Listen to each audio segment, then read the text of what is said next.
दोस्तों भारत में ethanol blended petrol या ई20 पेट्रोल के बारे में तो आपने सुना ही होगा। कुछ समय से लगातार चर्चाओं में बना हुआ है भारत का ये ई20 पेट्रोल, क्योंकि सोशल मीडिया के माध्यम से अलग अलग वीडियोस में ये दावे किए जा रहे हैं कि ई20 पेट्रोल से गाड़ियों को नुकसान हो रहा है। बहुत ज्यादा बहुत केसेस में गाड़ियां खराब हो रही हैं, गाड़ियां बंद पड़ रही हैं। और जो कार मैन्युफैक्चरिंग कंपनीज हैं वह उन गाड़ियों पर वारंटी नहीं दे रही हैं, क्योंकि उसमें ई20 पेट्रोल का इस्तेमाल किया जा रहा है। ऐसी चर्चा जो है वह देखने को मिल रही है। आपने भी जरूर फोन या टीवी पर इसके बारे में सुना होगा। ऐसे में एक बहुत बड़ी डेवलपमेंट या बहुत बड़ी न्यूज सामने आती है, जब भूटान, जो भारत का पड़ोसी मुल्क भी है और भारत से काफी मात्रा में पेट्रोल भी एक्सपोर्ट किया जाता है भूटान को, तो भूटान की तरफ से ये बयान जारी किया गया है कि भूटान जो है वह भारत से ई20 पेट्रोल नहीं लेगा। ऐसे में जो मामला है, जो विवाद है, वो काफी बड़ा हो गया कि क्या वाकई में इस ई20 पेट्रोल की जो कैपेबिलिटी है वह सामान्य पेट्रोल की तुलना में काफी कम है, या जिससे गाड़ियों के इंजन को या अन्य वाहनों को नुकसान हो सकता है। क्या है ये पूरा का पूरा ई20 से संबंधित मुद्दा? इस विषय में हम डिटेल में बात करेंगे इस वीडियो के अंदर, और जानकारी प्राप्त करेंगे कि क्या है ये ई20 पेट्रोल और क्यों भूटान ने ई20 पेट्रोल को लेने से मना किया है। इन सभी बातों पर हम चर्चा करेंगे। दोस्तों इस पूरे के पूरे मामले की शुरुआत जो है वह होती है इथेनॉल ब्लेंडिंग के कार्यक्रम से। तो कुछ समय पहले से भारत लगातार जो है वह इथेनॉल ब्लेंडेड प्रोग्राम पे काम कर रहा है, जिसके अंतर्गत धीरे धीरे कुछ मात्रा में इथेनॉल पेट्रोल में मिलाकर के लोगों तक पहुंचाया जाए, और इससे सरकार विभिन्न प्रकार के जो ऑब्जेक्टिव्स हैं, लक्ष्य हैं, उनको प्राप्त करने की कोशिश कर रही है। लक्ष्य जो है इसमें यह है कि जब पेट्रोल में धीरे धीरे इथेनॉल मिलाकर के बेचा जाएगा तो पेट्रोल जितना इस्तेमाल सामान्यता होता है उससे कम पेट्रोल इस्तेमाल होगा, यानी कि हमें कम इंपोर्ट करना पड़ेगा। तो जो हमारा इंपोर्ट बिल है उसमें कमी आएगी, और क्योंकि इथेनॉल जो है वह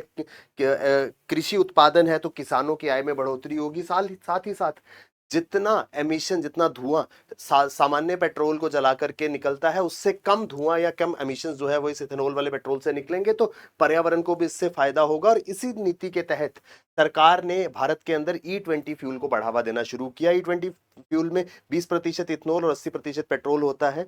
लेकिन इस पूरे के पूरे प्रक्रिया को लेकर के कुछ सवाल जो है वह सोशल मीडिया पर उठ रहे थे, पर यह विवाद बहुत बड़ा तब हो गया जब भूटान ने इनकार कर दिया भारत की जो पेट्रोल कंपनीज है उनसे, और उन्हें ये अनुरोध किया कि भूटान को केवल सामान्य पेट्रोल, जो नॉर्मल पेट्रोल है, वही दिया जाए। ई20 पेट्रोल जो है वो भूटान को ना दिया जाए, और यहीं से पूरा का पूरा विवाद जो है वह शुरू हो गया। अब सवाल यह है कि ई20 का ये विवाद शुरू कहां से हुआ। जैसा मैंने आपको बताया कि कुछ लोगों ने ये दावा किया कि ई20 से गाड़ियों का माइलेज कम हो रहा है। कई जगह पर इंजन के खराब होने की भी खबर आई, और इस दौरान एक सुप्रीम कोर्ट की एक कार्रवाई में जो भारत के अटॉर्नी जनरल है उन्होंने अपने एक संबोधन में इस ई20 पेट्रोल के लिए एक्सपेरिमेंट शब्द का इस्तेमाल कर दिया। वो जो बात कह रहे थे कि भारत के अंदर इसका इस्तेमाल जो है, शायद वो ये कहना चाहते थे कि एक पायलट प्रोजेक्ट की तरह किया जा रहा है कि इसके क्या परिणाम निकलेंगे, लेकिन उन्होंने एक्सपेरिमेंट या प्रयोग शब्द का इस्तेमाल कर लिया। और ये उनका बयान जो है वो बहुत तेजी से वायरल हो गया। लोगों को लगने लगा कि क्या सरकार जनता के साथ में ई20 को लेकर के कोई प्रयोग कर रही है, क्या कोई एक्सपेरिमेंट जनता के साथ किया जा रहा है। और इसके बाद सरकार ने अपनी प्रक्रिया देते हुए कहा कि कोई एक्सपेरिमेंटल फ्यूल नहीं है, ये कोई प्रयोग वाला ईंधन नहीं है। ये वर्षों के रिसर्च और अनुसंधान के बाद, वैलिड टेस्टिंग के बाद, और जो ऑटोमोबाइल कंपनीज हैं उनके साथ लगातार ट्रायल्स करने के बाद ही इसको मंजूरी दी गई है। लेकिन तब तक ये विवाद जो है वह बहुत बड़ा बन चुका था, और माइलेज कम होना या गाड़ियों में खराबी आने के इंसिडेंट्स जो हैं वह अलग अलग सोशल मीडिया प्लेटफॉर्म्स पर रिपोर्ट किए जा रहे थे। डिटेल में अगर बात करें ई20 आखिर है क्या, तो ई20 का अर्थ है पेट्रोल के अंदर 20% इथेनॉल। इथेनॉल जो है वह एक जैव ईंधन, एक बायोफ्यूल का प्रकार है। इसको गन्ने से, मक्के से, टूटे हुए चावलों से और अन्य कृषि उत्पादों से बनाया जा सकता है। यानी पूर्णता ये कृषि से आने वाली वस्तुओं के द्वारा बनाया जाता है, और इसी उद्देश्य के साथ में इसको बढ़ावा भी दिया जा रहा है, क्योंकि जब कृषि क्षेत्र से उत्पाद को लेकर के इथेनॉल बनाया जाएगा और उसका इस्तेमाल इस बड़े पैमाने पर पेट्रोल के साथ में होगा, तो किसानों की आय जो है वह बढ़ेगी। और सरकार का यही पूरा का पूरा लक्ष्य था। सबसे बड़ा लक्ष्य तो ये था कि जब हम 20% इथेनॉल का इस्तेमाल करेंगे पेट्रोल के साथ में, तो जाहिर सी बात है पेट्रोल की लागत जो है वह कम होगी और जो भारत की ऑयल इंपोर्ट डिपेंडेंसी है उसमें कमी आएगी। दूसरी ओर क्योंकि उत्पादन जो है वह कृषि संबंधित उत्पादों से होगा तो किसानों की आय बढ़ेगी और पेट्रोल की तुलना में कम कार्बन एमिशन जो है वह इथेनॉल की होती है। तो जब ये वाला ईंधन, ये जैव ईंधन जलाया जाएगा तो कार्बन का रिसाव या ग्रीन हाउस गैसेस का रिसाव जो है वह पर्यावरण में कम होगा, जिससे पर्यावरण को एक सकारात्मक विकल्प जो है वह मिलेगा। तो इस उद्देश्य के साथ में E20 फ्यूल को बाजार में उतारा गया। अब इसको लेकर के बहुत सारे सवाल भी खड़े हुए, हम जानने की कोशिश करते हैं कि क्या वाकई में E20 जो है वह गाड़ियों को खराब या माइलेज को कम कर सकता है। तो यहां पर एक चीज समझनी होगी कि माइलेज में कुछ कमी जो है वह आ सकती है, क्योंकि अगर हम पूरी की पूरी चीज देखें तो जिस डेंसिटी से पेट्रोल काम करता है उसकी तुलना में यहां पर E20 या इथेनॉल की डेंसिटी जो है वह थोड़ी कम है। तो कुछ गाड़ियों में 3 से 7% तक की गिरावट जो है वह माइलेज में आ सकती है, क्योंकि एनर्जी डेंसिटी मतलब जितनी ऊर्जा पेट्रोल से उत्पन्न होती थी उतनी उसकी तुलना में कुछ कम एनर्जी जो है वह इथेनॉल से उत्पन्न होती है, जिस वजह से माइलेज में करीब 3 से 7% की कमी जो है वह आ सकती है। लेकिन ये ज्यादा प्रभावित इस वजह से होगा कि आप गाड़ी किस तरीके से चलाते हैं। अब गाड़ी को चलाने के तरीके में यदि आप बहुत तेज बहुत रैश गाड़ी चलाते हैं तो तेज चलाने के लिए ज्यादा ईंधन का इस्तेमाल होता है। तो अगर आपका ड्राइविंग स्टाइल जो है वह अच्छा नहीं है तो आपकी माइलेज कम होगी। अगर ज्यादा ट्रैफिक में आप चलते हैं तो माइलेज कम होगी। अगर टायरों के अंदर हवा या टायर प्रेशर जो है वह सही नहीं है तो माइलेज प्रभावित होगी। और जो आपका वाहन है उसकी क्या स्थिति है, यदि वाहन समय समय पर उसकी सर्विस नहीं हुई है या उसमें कुछ तकनीकी खराबी है तो भी माइलेज जो है वह कम होगी। तो ये बहुत बड़ा एक सवाल है कि जो दावे सोशल मीडिया पे किए जाते हैं कि गाड़ी के अंदर खराबी आ गई, क्या वो सिर्फ इसी वजह से आई कि उसमें E20 फ्यूल था या इनमें से कोई समस्या से वो गाड़ी जो है पहले से जूझ रही थी। अब आते हैं पुरानी गाड़ियों पर। तो क्या जो दिक्कतें आ रही हैं वो सभी गाड़ियों में आ रही हैं? तो ये बात सामने निकल करके आई कि जो पुरानी गाड़ियां हैं वो E20 कंपैटिबल नहीं है। जो विशेषकर पुराने मॉडल्स हैं उनको इस तरीके से नहीं बनाया गया था कि E20 ईंधन का प्रयोग उनमें किया जा सके। और ये ज्यादातर उन गाड़ियों में देखने को मिल रहा है जिनकी आयु या तो 15 वर्ष से ज्यादा हो चुकी है या वो करीब 15 वर्ष होने वाली है, क्योंकि ये एक अवधि, सीमित अवधि रहती है जिसमें एक गाड़ी का प्रयोग जो है वह किया जा सकता है। तो जो पुरानी गाड़ियां हैं, पुराने मॉडल्स हैं, उनमें E20 पेट्रोल के इस्तेमाल से दिक्कतें आ सकती हैं, क्योंकि E20 कंपैटिबल वो गाड़ियां नहीं है। और साथ ही साथ कुछ ऐसे हिस्से हैं जिन पर सामान्य से अतिरिक्त प्रभाव जो है वह इस ईंधन का पड़ सकता है, जिसमें फ्यूल पाइप्स हैं। इथेनॉल के कारण जो फ्यूल की पाइप्स हैं उसमें जंग लग सकती है। इसके अलावा जो रबर सील्स हैं वे खराब हो सकती हैं। फ्यूल पंप में कभी अतिरिक्त दबाव पड़ सकता है जिससे उसकी लाइफ कम हो सकती है, या कुछ ऐसे कंपोनेंट जैसे गास्केट, हॉसेज, क्लैंप्स आदि पर भी इसका असर पड़ सकता है, जिससे शायद किसी वाहन की कार्य क्षमता जो है वह कम हो जाए। लेकिन ये ऐसा नहीं है कि सभी के साथ ऐसा होगा। इसकी प्रोबेबिलिटी होती है कि शायद कुछ वाहनों में ये दिक्कत देखने को मिले। इसको आप इस प्रकार से समझिए कि अगर हर रोज शोरूम से 1,000 गाड़ी बन करके निकल रही है तो उस 1,000 में एक या दो गाड़ियों में हो सकता है कुछ तकनीकी खराबी आ जाए। इसका ये मतलब नहीं है कि वो सारी की सारी गाड़ियां या उस शोरूम से निकलने वाली सारी गाड़ियां जो है वह खराब है। तो इसी दृष्टि से E20 को जो है वह देखा जाता है। ये पूरी की पूरी कहानी E20 की है। लेकिन जो हमारे इस वीडियो का मुख्य लक्ष्य था वो ये जानना था कि भाई ऐसा क्या हो गया जो भूटान ने सीधे तौर पर भारत की ऑयल कंपनियों को ये कह दिया कि हम आपसे E20 ब्लेंडेड फ्यूल जो है वह नहीं देंगे। तो भूटान क्यों भारत से E20 फ्यूल लेने से इनकार कर रहा है? क्या भारत की जो ग्रीन फ्यूल पॉलिसी है भूटान उसका विरोध कर रहा है, उसके खिलाफ है? तो ऐसा कुछ भी नहीं है। दरअसल भूटान के ना करने के पीछे असली वजह जो है वह साइंस है। सबसे बड़ा कारण जो है वह ये है कि इथेनॉल जो है उसकी एक बहुत महत्वपूर्ण विशेषता है, वह हाइग्रोस्कोपिक होता है। हाइग्रोस्कोपिक का साधारण भाषा में अर्थ ये है कि ये आसानी से पानी या नमी को सोख लेता है। अब यदि जिस स्टोरेज टैंक में इस एथेनॉल वाले पेट्रोल को रखा जाएगा किसी कारण से उसके अंदर पानी पहुंच गया या उसका संपर्क पानी से हो गया तो इथेनॉल जो है वह बाहरी नमी को, बाहरी पानी को अपने अंदर सोख लेगा और इस तरीके से अलग अलग हिस्सों में विभाजित हो जाएगा, जिसे फेज सेपरेशन कहा जाता है। पेट्रोल और इथेनॉल जो है वह ऊपर की तरफ आ जाएगा और पानी जो है वह नीचे चला जाएगा।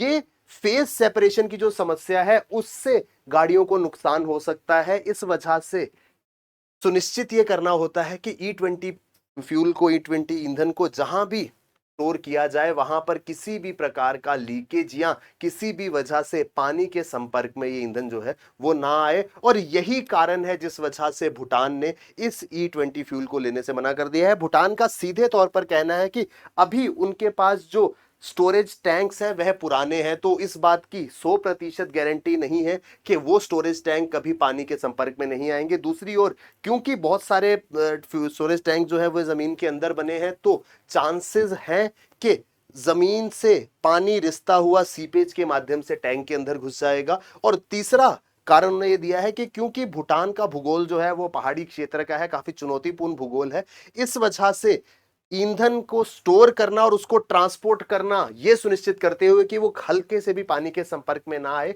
ये भूटान के लिए अभी थोड़ा मुश्किल है। और इसीलिए भूटान ने सीधे तौर पर ना नहीं कहा है भारत के E20 फ्यूल को। भूटान का यह कहना है कि अभी उनका जो इंफ्रास्ट्रक्चर है वो इतना ज्यादा विकसित नहीं है कि E20 ईंधन को जो है वह सुनिश्चित तरीके से स्टोर किया जा सके, इस्तेमाल किया जा सके।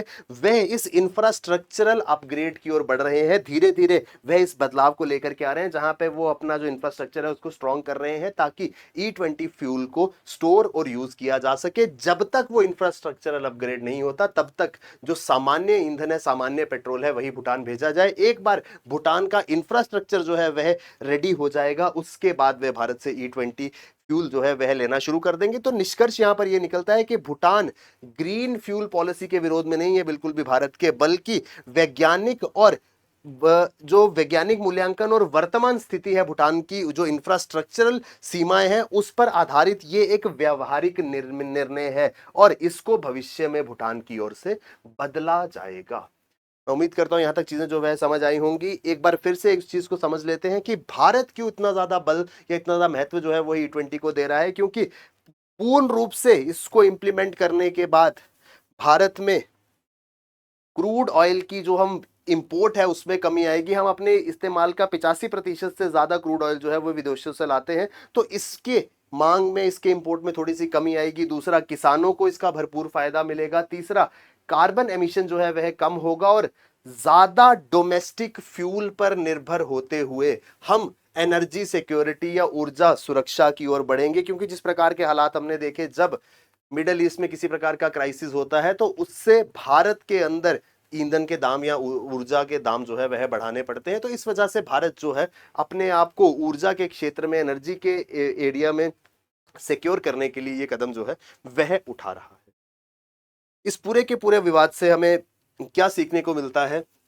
सबसे पहली चीज तो कि E20 कोई परीक्षण नहीं है, कोई एक्सपेरिमेंट नहीं है जो लोगों के साथ में हो रहा है। जो पुरानी गाड़ियां हैं उनमें किसी प्रकार की तकनीकी खराबी आ सकती है। और तीसरी चीज, भूटान ने E20 को गुणवत्ता के कारण खारिज नहीं किया है, बल्कि उनके पास जो मौजूदा स्टोरेज इंफ्रास्ट्रक्चर है उसको देखते हुए उन्होंने E20 की ओर ना जाने का फैसला लिया है। तो हम एक चीज यहां पर यह समझेंगे कि केवल टेक्नोलॉजी आ गई हमारे पास और हमने E20 फ्यूल बना लिया, इससे यह सुनिश्चित नहीं हो जाएगा कि हम बड़े पैमाने पर उसका इस्तेमाल कर रहे हैं। क्या उसकी स्टोरेज के लिए हमारे पास पर्याप्त इंफ्रास्ट्रक्चर है? क्या उसको हम सही तरीके से इंप्लीमेंट कर पा रहे हैं? क्या जनता उसको स्वीकार कर रही है? क्या पब्लिक एक्सेप्टेंस उसको लेकर के है? और किस तरीके से सरकार जो है वह जनता के जो उसको लेकर के शक है या प्रश्न है उनको हल करने का प्रयास कर रही है। तो ये सभी चीजें जो है वह मिलकर के ये सुनिश्चित करेंगी कि क्या भविष्य होगा E20 का भारत में। दोस्तों, मैं उम्मीद करता हूं हम विस्तार पूर्वक के पूरा का पूरा मुद्दा, पूरा का पूरा इशू जो है वह समझ पाए होंगे। अगर आप भी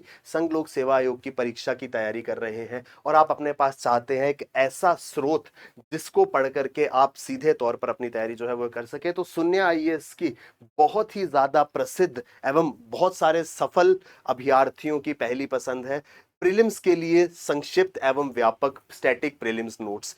ये आपको इस अलग अलग विषयों के, भारतीय राज्य व्यवस्था, अर्थव्यवस्था, पर्यावरण एवं पारिस्थितिकी, विज्ञान एवं प्रौद्योगिकी, आधुनिक इतिहास, यानी कि सभी जो विषय हैं उनकी किताबें आपको हार्ड कॉपी और PDF के मिशन के रूप में मिलेंगी। आपके घर तक हार्ड कॉपीज जो है वह पहुंचाई जाएंगी। और जितने भी महत्वपूर्ण स्रोत हैं, चाहे वो स्टैंडर्ड बुक्स हो, एनसीईआरटीज़ हो, सभी इसको मिला करके एक निष्कर्ष के रूप में, एक नोट्स के रूप में इन स्टैटिक नोट्स को तैयार किया गया है, ताकि आपका कम से कम समय जो है वह स्रोतों को पढ़ने और सिर्फ इनको रिवाइज करने में जाए, ताकि आप ज़्यादा समय अपनी तैयारी को दे सके और आपको एक ऐसा साथी मिल सके जिस पर आप विश्वास करके अपनी प्रारंभिक परीक्षा की तैयारी जो है वह कर सके। तो दोस्तों, इन नोट्स को प्राप्त करने के लिए आप इस वीडियो के डिस्क्रिप्शन में दिए हुए लिंक पर जाकर के गूगल फॉर्म भर सकते हैं, या इस नंबर पर आप संपर्क कर सकते हैं। और हिंदी माध्यम संबंधित कोई भी आपकी समस्या है, कोई आपका प्रश्न है, आपको मार्गदर्शन चाहिए है, तो आपको निःशुल्क मार्गदर्शन और आपके प्रश्नों के उत्तर जो है वह मिलेंगे। आपको